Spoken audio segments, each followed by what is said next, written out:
அண்மை செய்தி திருவண்ணாமலை மாவட்டம் ஜமுனா மரத்தூரில் கோடை விழா கோடை காலத்தில் நடைபெறாமல் குளிர்காலத்தில் நடத்தும் அவல நிலையானது ஏற்பட்டிருப்பதாக அண்மை செய்தியை பார்த்து வருகிறோம். இதுகுறித்த மேலும் விவரங்களோடு இணைகிறார் செய்தியாளர் சசிகுமார். வணக்கம் சசிகுமார், விவரங்கள். வணக்கம் சுபா. திருவண்ணாமலை மாவட்டம் மிகப்பெரிய ஒரு மாவட்டமாக பார்க்கப்படுகிறது. அதிலும் சுற்றுலா பயணிகள் அதிக அளவில் வரக்கூடிய மாவட்டமாக இந்த திருவண்ணாமலை மாவட்டம் இருக்கிறது. ஒவ்வொரு ஆண்டும் ஜமுனா மரத்தூர் மலைப்பகுதியில் கோடை விழாவானது ஏப்ரல் மே ஆகிய மாதங்களில் நடைபெறுவது வழக்கம். ஆனால்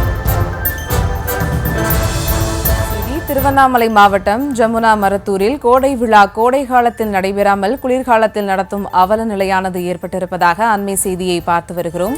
இது